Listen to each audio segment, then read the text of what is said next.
Кайран Дон. Аңгемени жазган Айбек Абдылдаев, окуган Айбек Бийбосунов.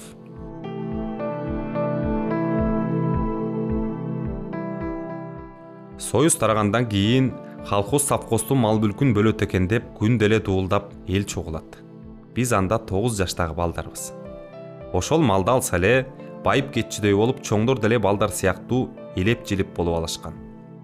Үй бүлөбүздө 13 жан элек. Анда чоң ата чоң анемдин өзү тирүү. Биз 8 бир тууганбыз.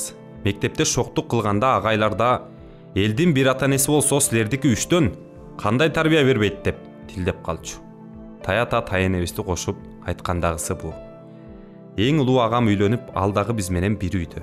Ошентип жанга бөлгөндө 10 чакты ак кой, бир жылкы тийди.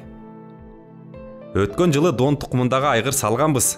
Асыл тукум кулун туулат деп жылкычылар кеп кылды, деди атам. Анеси болсо да эти жок. Бу куштан чыкпай калчудай, колго кармайбыз, деди чоң атам. Адатта биздин айылдын жылкылары кышы менен эле жерде оттоп жазга чыгышат. Анда санда тайлар деле убактылуу алып келишпесе, жылкылар талаада эле болот. Ошентип баягы колхоздун буту майрык сары бээси биздин кородогу машаяк болуп калды. Кыштан эттү чыгардык. Жайлоого көчтүк. Баягы майрык бээ чардайып дагы эле туу элек. Башка бээлердин кулундары желеге тизилген. Аны күн дакмалайм. Топтеп жүрүп дагы топтошкон үйүрдөн аны издеп каерде турганын көрүп коем. Чоң атам дөбөдө олтуруп алып, баарын байкап олтурарын билбесем. Бир күн эле чыргайга кирип кеткен бээбиздин тууту башталды. Чоң атам мени да ээрчитип алган. Алысыраак жерден акмалап жатабыз. Бээ онтоп жаткан. Анан эле аппак болуп чарайнасы жарылып, кулуну болсо сойлоп кетти. Өмүрүмдө жылкынын туутун ошондо көрдүм. Бүттү. Ошону менен менин жашоом өзгөрдү. Баягы кулун менен керелден кечке алекмин.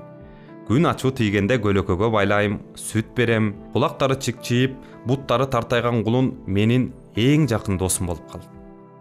Чоңдор тилдесе, чоң атам мени коргоп эле тим болбостон алкап да койчу. Баягы бактыгулдун сүлүк карасында элестетип, Дондун тукумунун эртерээк мингич болушун тилеп аттым. Ошол жылы кыш эрте түштү. Ошондой жааган карды кийин көрбөдүм. Көрсө, ошондогу окуянын өзү суук болуп, балалык дүйнөмдү үшүк уруп кетиптир. Чоң атам каза болуп калды.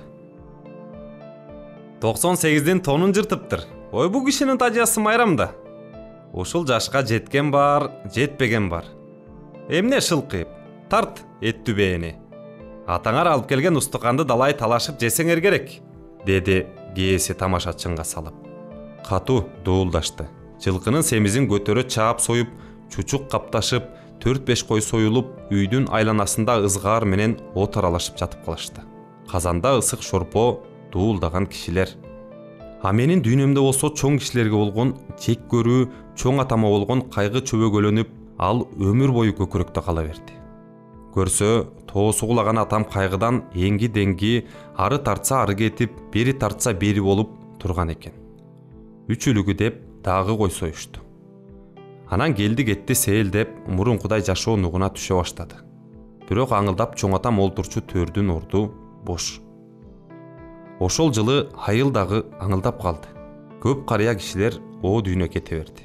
Алардын ордун кийинкилер жашы менен басты, бирок наркы менен басканы аз болду. Түнү менен кар жаап, саарылап чоң кишинин кончунан өйдө болуп калат. Алды менен чоң балдар мектепке жөнөйт. Биз түшкөндө артынан ээрчийбиз. Кечке чыйыр кеңейип, чоң атам эрте менен туруп, чыйыр салып, кар көрөп калчу. Эми анын күрөгү атамын колунда. Баягы Дон тайды талаадан алып келгенбиз. Жүнү үксөйүп, көкүрөгү керилип, жалы узун болуп калыптыр. Жаны бар. Мектептен келип, кечке маал жандыкты кароо түйшүгү биздей балдардын моюнунда. Анан чоң атамдын кыркылыгына деп даярдык көрө башташты. Туш тараптан алыскы туугандар келип, үй ичи азан-казан. Мектептен кечигип келип, тамак да жебей бир сындырым нанды чөнтөккө салдым да тайды сугарып келейин деп жөнөдүм. Күндө мектептен келип тайды сугармай мага эреже болуп калган. Кирип эле Дон тайды таппай калдым. Алактап издеп сайдагы сууга чейин барып келдим. Агама барып айтайын деп издеп жүрүп, үйдү айлансам эле Дондун көзү жылтырап, башы турат, өзү жок. Чоң атам кайра өлгөндөй боздопмун. Көп да барып өзүм соорондум. Ооба, чоңдордун бирөө да алдап соолабады. Баары эле тилдептир. Чоң атамдын кыргылыгына көп киши келет. Бир жылкы жетпейт деп тайды кошо тартып жиберишиптир. Боз талада Донду алчактатып чаба албай калдым. Донду тытып жеп кетишти. Ошол жаздан тартып элеттин эли бүтүндөй өлкө 5 жыл катуу кыйналды. Ошентсе дагы дондорду сое беришти, чача беришти. Бир күн дуулдап, 1000 күн азаптанышты. Андан кийинки 5 жылдыктарда жашоо турмуш оңолгон менен дале дондорду союп, дале дуулдап келе жатышат. Чоң атамдын кишилиги эмес, анын тажыясындагы жылкынын майлуу эти көп сөз болгондур. Балким. 26 май 2011 жыл.